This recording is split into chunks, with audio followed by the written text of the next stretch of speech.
Good morning, everyone. As we're gathering in, I invite us to take a moment of stillness while we enjoy some string music here. Glad to have the Central Iowa Ukulele Friends joining us this morning. Please. We're supposed to take a breath while you all relax and focus.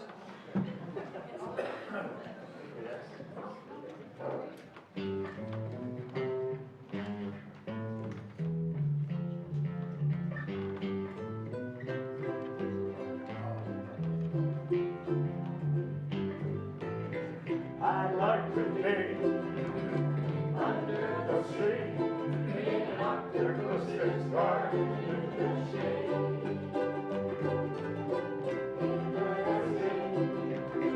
Know where we've been, in an octopus's garden in the shade.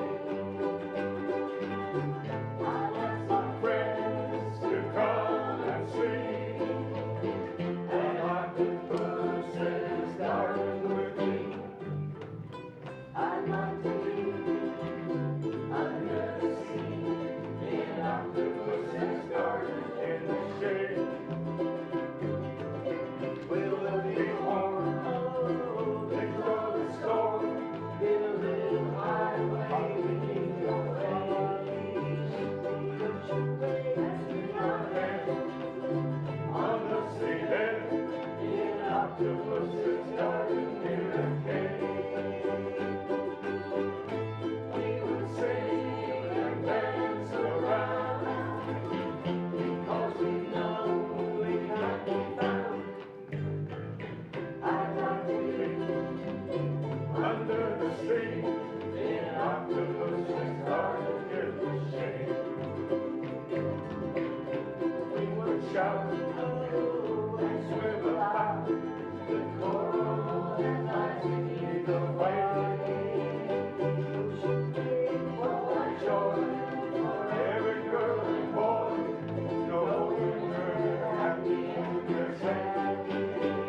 We would be so happy and me. No one can tell us what to do.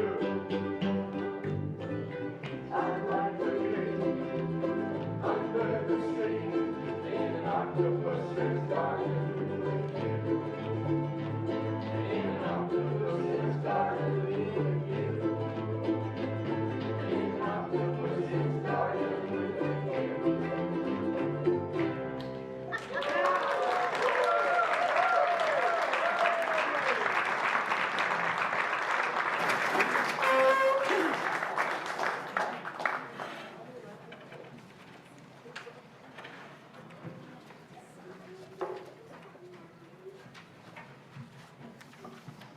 How do you not smile? And even the players, I mean.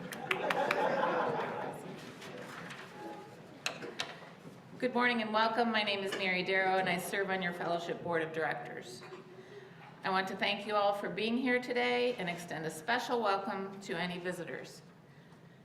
If you would like more information about the fellowship, please visit the welcome table in the fireside room or sign our virtual guest book at uu.org/guestbook. Whether joining us from home or here in the fellowship hall, we invite you to stay after service for coffee fellowship, where you can introduce yourself and join in conversation with kindred spirits. We have announcements.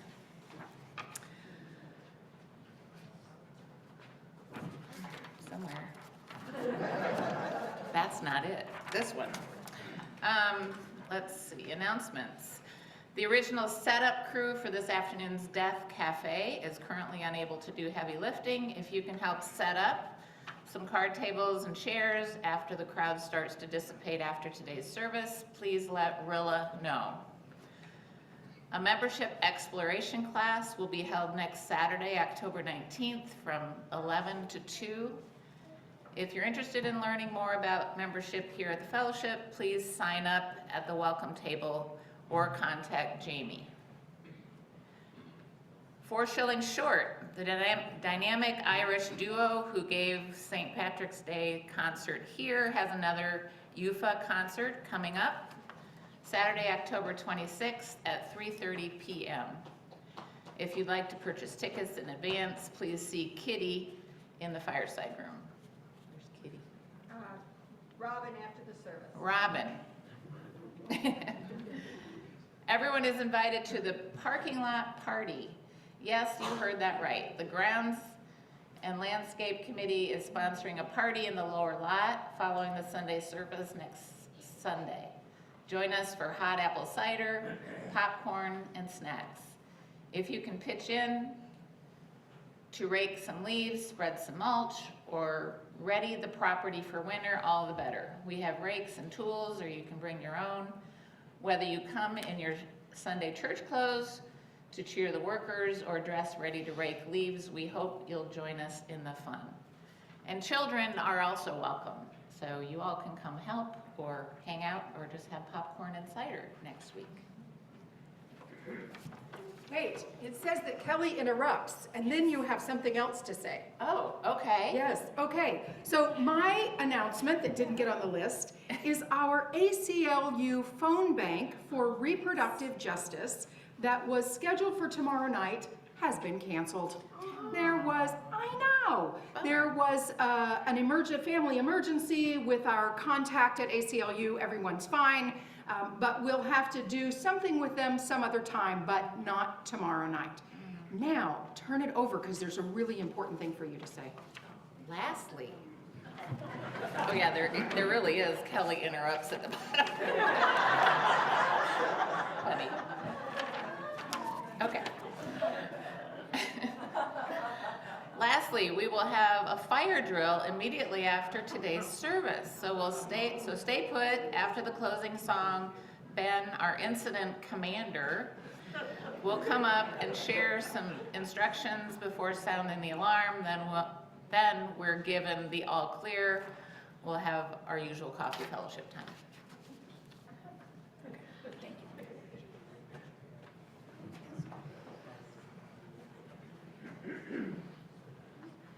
Good morning. I'm Jan, and I'm on your, excuse me, Sunday Services Committee. And I just had a tickle in my throat. Bear with me, please. All right, our call to fellowship today. These are the words of Leah Ongiri. Here we are together, each facing our different human tasks, or maybe the same central one, to embrace the lessons life delivers, to discern and respond as we grow, to refuse harm and cherish flourishing. May we know ourselves as vessels of infinite possibility, holders of each other's heartaches and tales of joy alike, weavers of one story in which we each have our part. Come, let us gather in fellowship. Our chalice lighting today, please say with me the words of our mission. We are growing spiritually, creating community, striving for justice, and learning to love.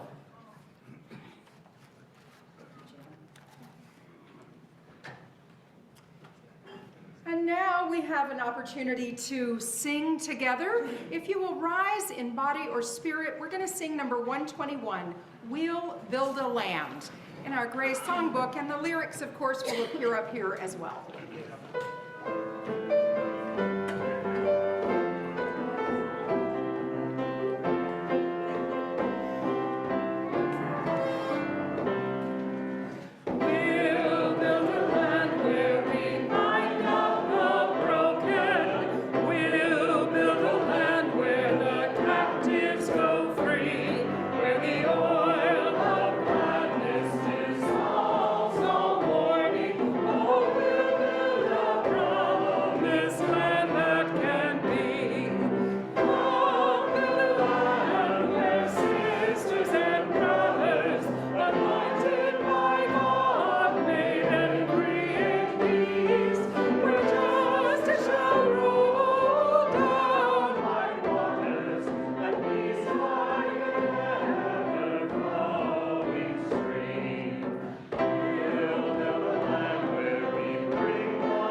Thank you, my people.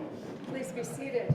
And if you want to come forward for a time for all ages, Dana has a story for us. Good morning. We have a story this morning written by Professor Kevin Noble Maillard. He is the Seminole of Oklahoma tribe. And let's see what he has to say about fry bread, a Native American family story.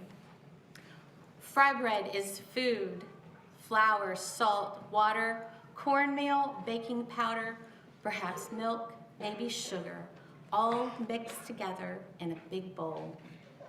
Fry bread is shape. Hands mold the dough flat like a pancake, round like a ball, or puffy like Nana's softest pillow. Fry bread is sound. The skillet clangs on the stove. The fire blazes from below. Drop the dough in the skillet. The bubbles sizzle and pop. Fry bread is color: golden brown, tan, or yellow, deep like coffee, sienna, or earth, light like snow and cream, warm like rays of sun. Fry bread is flavor: see beans or soup, smell tacos, cheese, and vegetables, delight in honey and jam, rise to discover what brings us together. Fry bread is time. On weekdays and holidays, supper or dinner, powwows and festivals, moments together with family and friends. Fry bread is art. Sculpture, landscape, portrait, our daily craft, shared from teacher to student, a cycle of heritage and fortune. Fry bread is history: the long walk, the stolen land, strangers in our own world with unknown food. We made new recipes from what we had. Fry bread is place: Alaska, Kansas, all the way to Maine, down to Delaware, on to Georgia, over to Oklahoma, Colorado, and California, cities and lands we call home. Fry bread is nation: Abenaki, Apache, Arapaho, Ojibwe, Onondaga, Oglala Sioux, Narragansett, Navajo, Nipmuc, Seminole, Shoshone, Sac, and Fox. Hundreds and hundreds of tribes. Fry bread is everything: round, flat, large, small, north, south, east, west, brown, yellow, black, white, familiar and foreign, old and new. We come together. Fry bread is us. We are still here, elder and young, friend and neighbor. We strengthen each other to learn, change, and survive. Fry bread is you. Thank you, Dana. And now we'll sing our children to their classes. Gonna let it shine, this little light of mine. I'm gonna let it shine.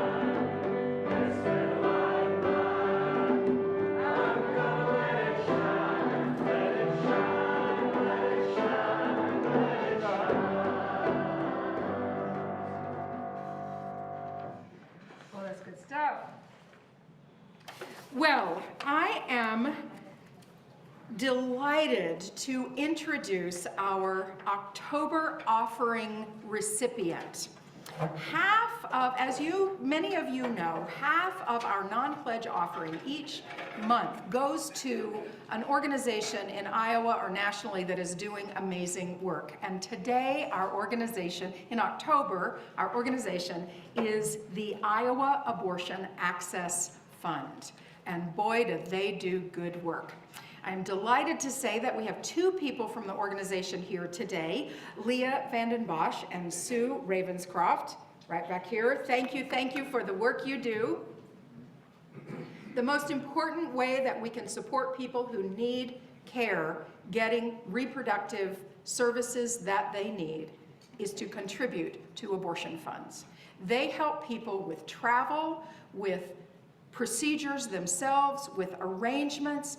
They know all sorts of ways to get people the material support that they need.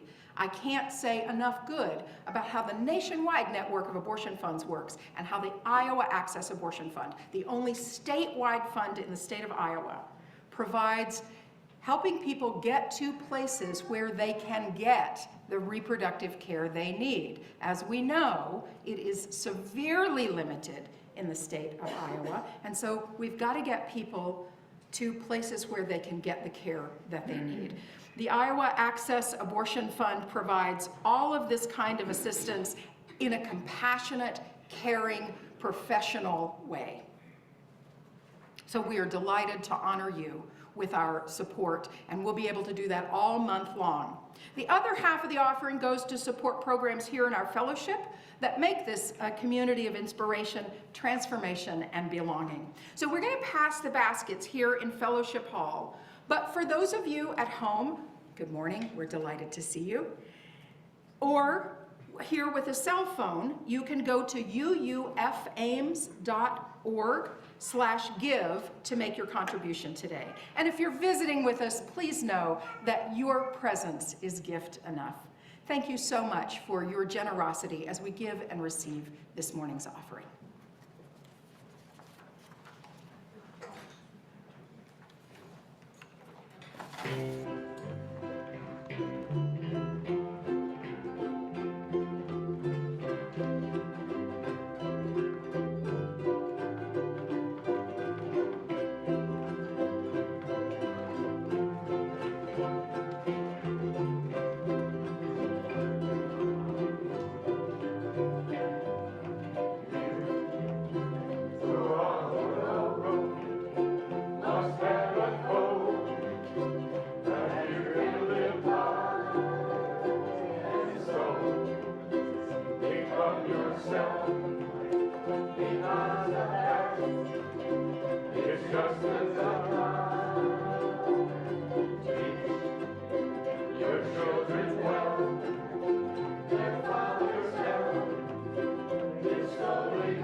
Each week when we gather, we take a few minutes to be still, to remind ourselves of the value of a moment of stillness, and to share our joys and our sorrows, knowing that our burdens are lightened when we share them with each other, and our joys are multiplied.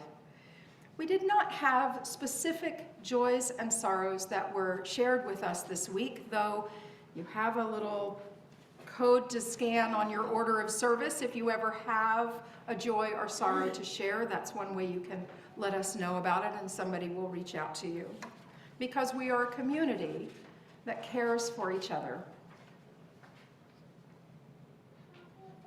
I will say, particular to this community, this afternoon we're holding a Death Cafe. What a funny phrase, Death Cafe. But it's an opportunity to talk about what we think about having a good death.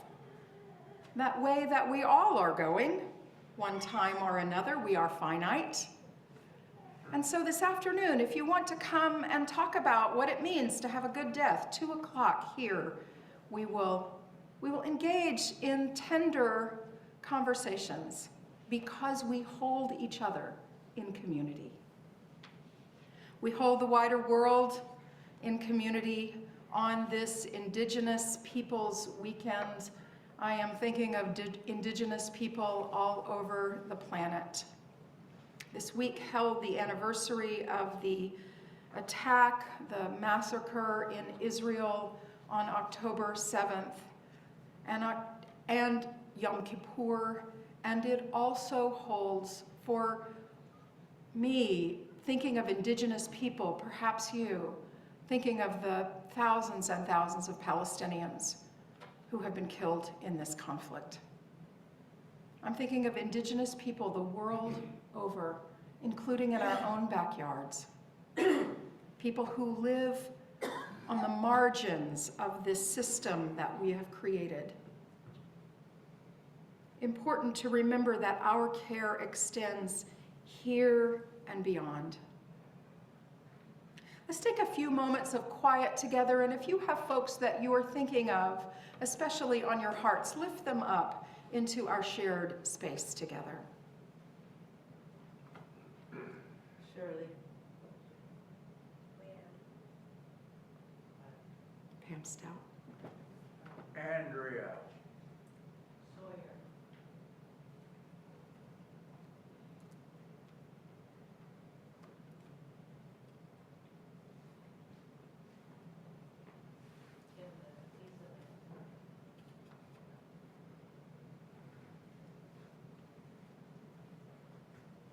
For all those names spoken and unspoken that we lift into our shared sacred space, we hold our hearts open, and may we be tender in the way we treat each other.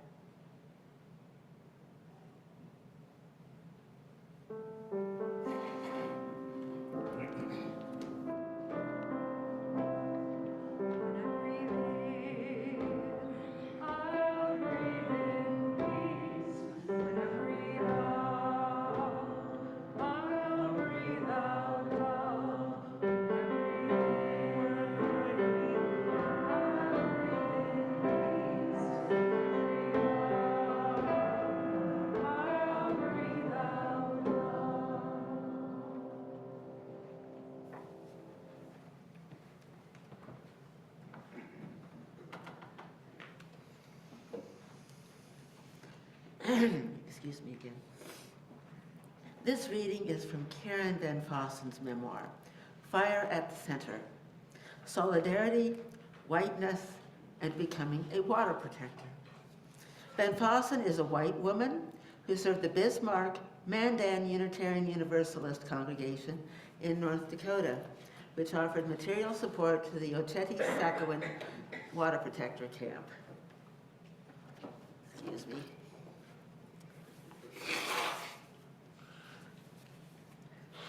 In order to bring my own fullness, my own wholeness to this work of liberation, I need a genuine understanding of the situation at hand, which calls for a genuine understanding of my own culture. Through this process of unfolding, this ever-deepening sense of who I am and who I come from, I believe I can participate with more energy and integrity in decolonizing movements that have nourished my body and my spirit, guiding the course of my life. So what might my white identity mean? How might my whiteness relate to, and not relate to, the lifelong project of becoming a human being? In the movement for collective liberation, how might my whiteness both complicate and mandate the role of allyship or even accomplishship, a mutual role that happens, according to Indigenous Action Media, when we fight back or forward together, becoming complicit in the struggle towards liberation. Thank you.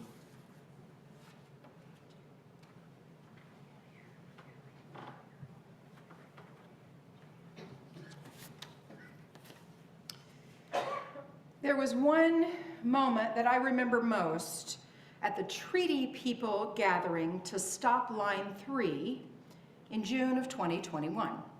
It was a steaming hot weekend, and thousands of water protectors and supporters joined Indigenous leaders in northern Minnesota to protest the tar sands pipeline. Including several Unitarian Universalists, the multi-faith contingent of the protest gathered at a church camp for a sustainable dinner on Friday night and a welcome and water ceremony that was led by Winona LaDuke. There were dragonflies darting everywhere that weekend, especially that night. On Saturday, we had a training all day, which was specific to 3 different groups. The green group, for folks who were planning to get arrested that weekend as a part of the protest strategy. The yellow group for folks who might get arrested, and red for people who were unwilling to be in harm's way. I was in the red group. I was not planning to get arrested that weekend. It's important to have a plan. The training was deep and thorough. I think that we all left there feeling well equipped for whatever the next day was to bring. On Sunday, people from many faith traditions gathered near the headwaters of the Mississippi River at La Salle Lake. And for a humanist and a religious naturalist, this brief ceremony was a master class in interpretation. No matter what language I heard used or what God I heard invoked, our common values for respect for the earth and all her people, and most especially for Indigenous people and for their way of life, was deep and clear. As other activists were at pumping stations, chaining themselves to the Enbridge Energy Company equipment, our group joined 1,000 or more to march to the bridge to cross the headwaters of the Mississippi. Because my bum leg was not happy that day, I was not in a place to walk toward the bridge, so I drove the 2+ miles to the rendezvous point where Native folks were already gathering and drumming. Wearing my collar and my stole, and it had my name badge on it from First Unitarian Society, I shared a moment there with Jane Fonda. I thanked her for her work, and she thanked me for mine. And she saw my badge and she said, "Ah, the Unitarians, the good ones." Well, maybe. As Sam said last weekend, we don't want to rest on our laurels and we have work to do. Here's the moment that I remember the most. Out of all the speeches and songs and demands and pleadings to honor the treaties that the tar sands pipeline violates, this is the moment. We were standing over the bridge over this tiny, clear Mississippi River headwaters on Highway 40 in Clearwater County. Clear water. Just a few yards below the bridge was the proposed route of the pipeline, one of 200 times it crosses water in northern Minnesota, including the Mississippi twice. The highway there had been chalked with signs calling for President Biden to honor the treaties and stop Line 3.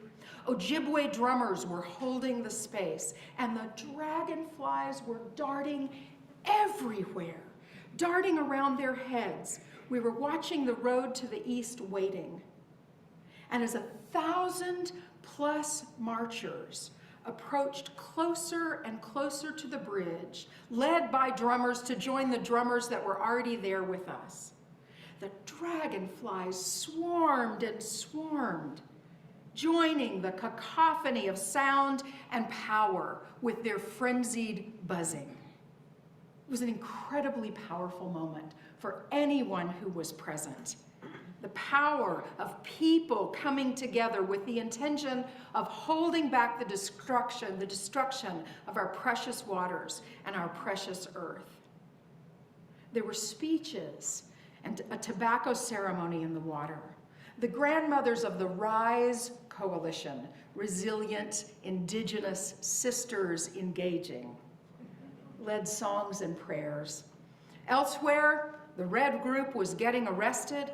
Several UUs spent long hours chained to equipment and long hours in jail. Oh. But what about those dragonflies? As Dr. Robin Wall Kimmerer, biologist and poet, teaches us in Braiding Sweetgrass, it is well for us to understand both intuitive ways of knowing as well as scientific. In almost every part of the world, the dragonfly symbolizes change, transformation, adaptability, and self-realization. The Anishinaabe people, the people of northern Minnesota, consider dragonflies as ancestors. Here's what biologists know. Dragonflies are important to their environments, both as predators, particularly of mosquitoes, bless them, and as prey to birds and fish. Because these insects require stable oxygen levels and clean water, scientists consider them reliable bioindicators of the health of a system, an ecosystem. So their presence, along with the drummers and the marchers and the grandmothers and the activists, was to be expected. Where else would they be? Their lives are also on the line. Where will they be when? Not if, when the tar sands pipeline fails. Our theme this month is the practice of deep listening.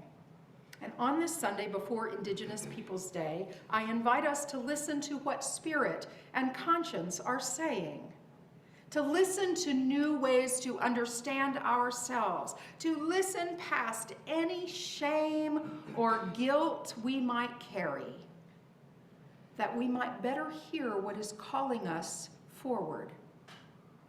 Doing the work of dismantling our internalized white supremacy culture is hard and frustrating and demanding and lifelong. We need good bioindicators around us to do the work. And this work is best done in community with kindred spirits. Now, I want to say a word here about intent versus impact. If you're on Duff Avenue trying to turn into the Dutch Oven Bakery, and I have got to get to the Marmalade Moon for a scoop of ice cream before I die, and I run into the back of your car, I didn't mean to do it. That was not my intention. But the impact, the wreckage, is real, and the consequences can be painful and expensive.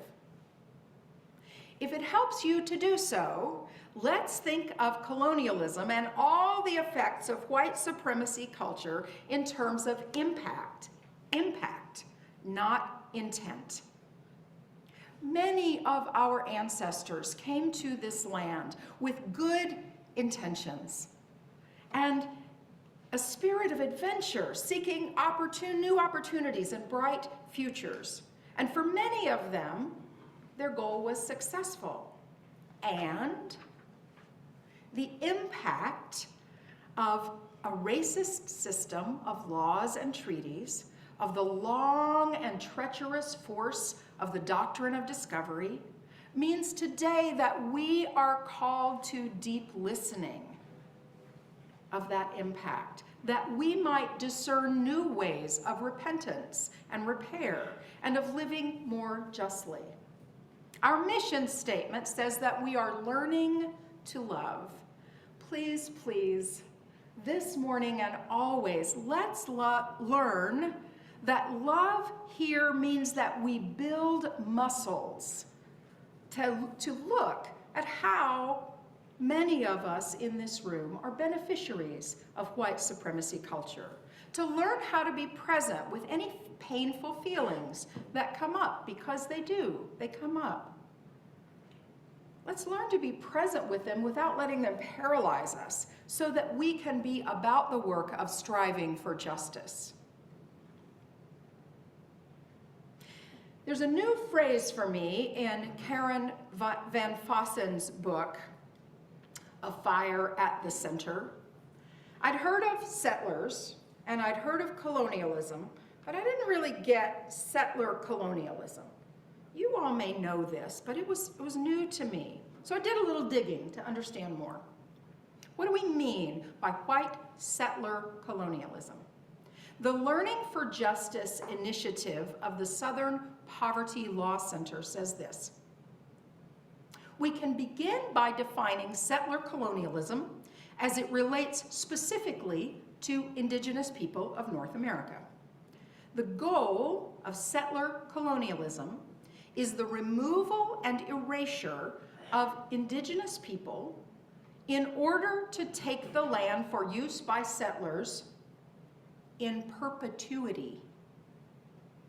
According to Laura Hurwitz and Sean Bork's Settler Colonialism Primer, this means that settler colonialism is not just a vicious thing of the past, such as the gold rush, but it exists as long as settlers are living on appropriated land and thus exists today. Ouch. We know that this system was built into the United States as we know it today and has deep roots in European imperialism. In the last half of the 15th century, the Catholic Church laid out the doctrine of discovery. Are you familiar with this, the doctrine of discovery? It was a series of papal bulls. This is the end of the 15th century, late 1400s. A series of papal bulls. And these decrees authorized colonial powers such as Spain and Portugal to seize lands and subjugate people in Africa and the New World as long as people in those lands were not Christian. According to Reverend David McCallum of the Program of Discerning Leadership based in Rome, European expansion was fueled by a missionary sense that the Western monarchies had a right to go to these new lands and take from them their resources, and if necessary, to put people down, including enslaving or killing them. When the Vatican finally reputed the doctrine of discovery in, get this, 2023, NPR reported the way that the doctrine was well enshrined in the US legal system. They said what began as a religious decree in the 1400s became the basis for a legal concept in the United States when the doctrine of discovery was invoked in a US Supreme Court ruling in 1823 that indigenous people had only rights of occupancy, not ownership, on the lands they lived on, and the land then was open for the taking.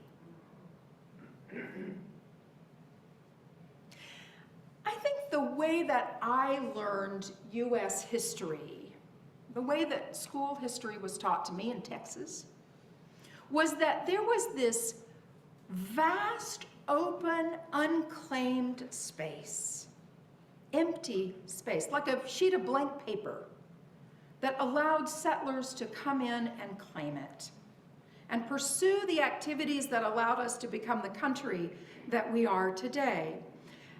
And then there were the Hollywood Westerns that had a very particular view of settlers in the Wild West and reclaiming it and bringing order to chaos, to savagery.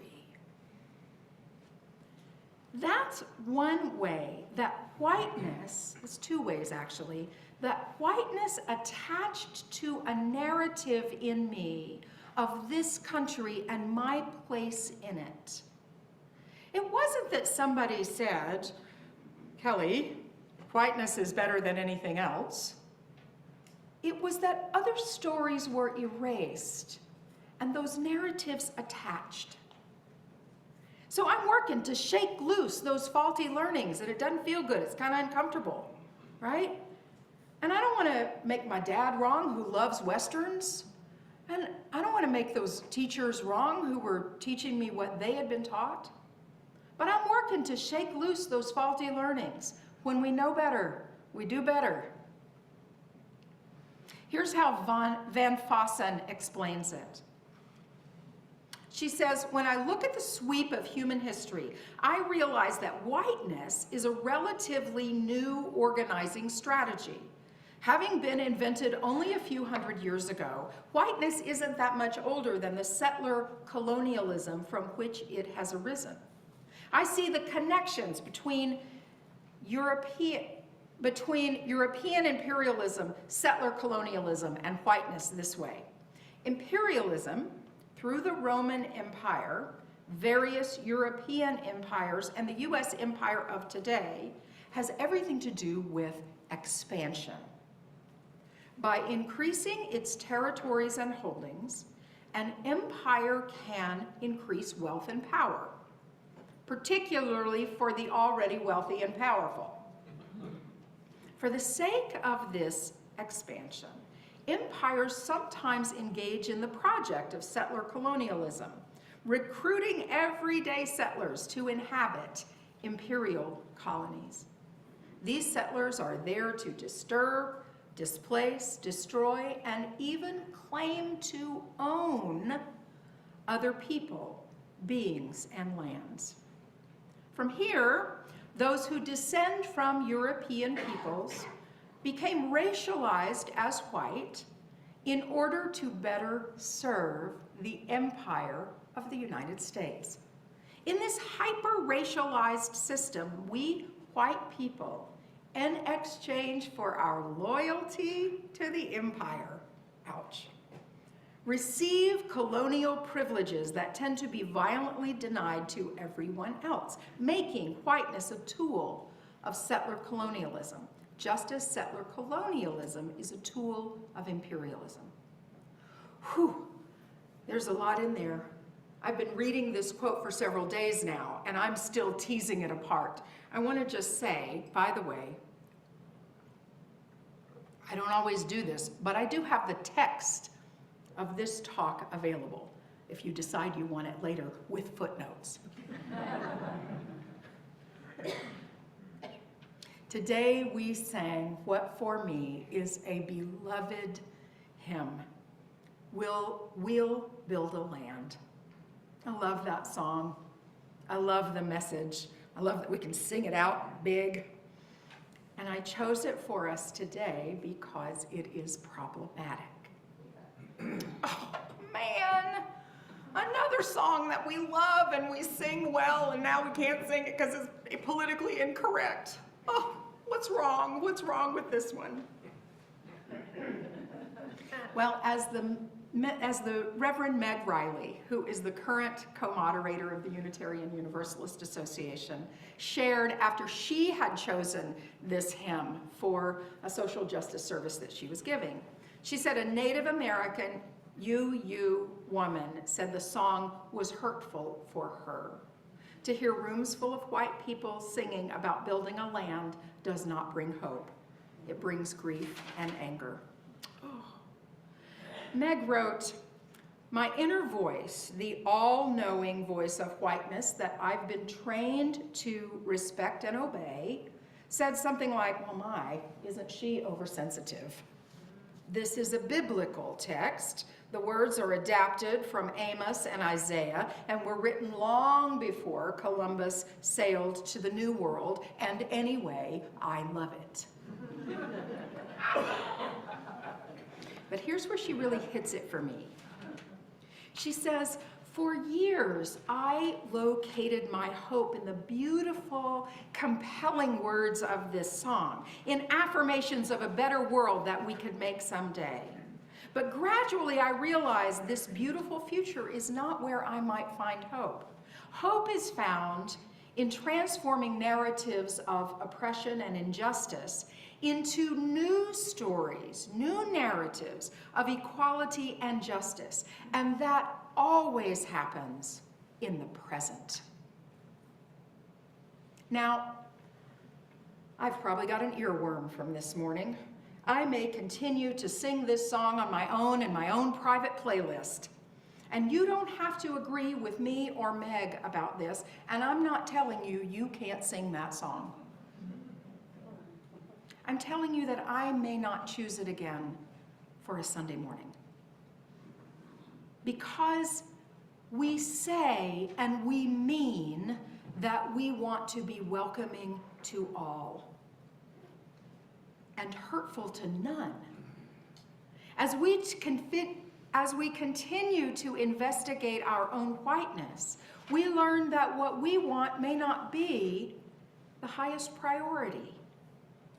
Our deep listening calls us to hear what folks who are marginalized are saying, calls us to decenter our need to be right, and to keep questioning how whiteness complicates all relationships all the time. On this Indigenous Peoples Day, let us engage in the practice of deep listening and explore Karen's questions. I invite you to take these questions with you in the days and weeks and years to come. And by the way, to join our Dismantling Racism team, where we struggle with and engage with questions like this. She asks, what might my white identity mean? How might my whiteness relate to or not relate to the lifelong project of becoming a human being? In the movement for our collective liberation, how might my whiteness both complicate and mandate the role of allyship or even accomplishship, this role that happens when we fight back and forward together, becoming complicit in the struggle toward liberation? I tell you, engaging in these kind of questions brings a kind of freedom. I'm looking at you, my good friend Denise, who is here from Minneapolis, who lives her life in this way. It's a freedom. It's a freedom to move past our shame and our guilt and that feeling of, oh God, I've done it wrong again. That's paralyzing. When I can really dig into meaning making with the stories of both my ancestors and the ancestors of others, our dragonflies, our bioindicators.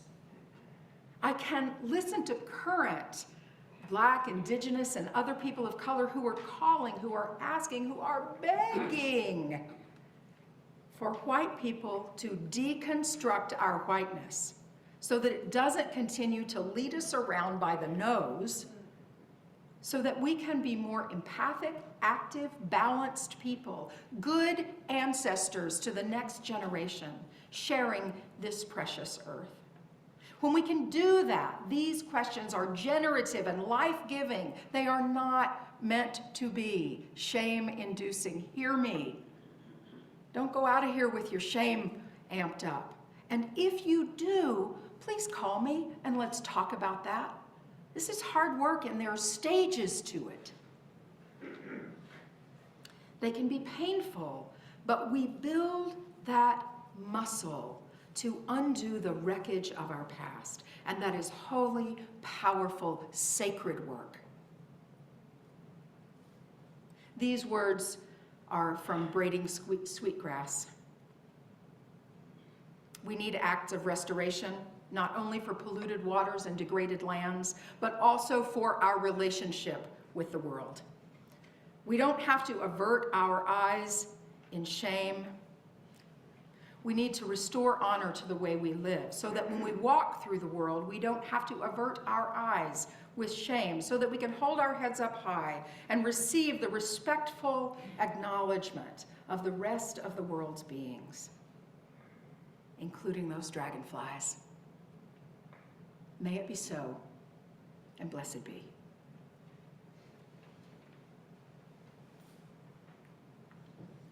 And now we're going to rise in body or spirit and sing Imagine.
Please be seated. The way is often hard, the path is never clear, and the stakes are very high. Oh, friends, take courage, for deep down there is another truth. We are not alone. I want to say thanks this morning to the ukulelists. Thank you so much. I want to say thank you to our sound and video tech. Thank you, tech team, for Jan, for Amber and Elijah, you moving back and forth, for everyone who made this service come together, and especially for our Fire Marshal, Drill Sergeant, Incident Commander, Ben.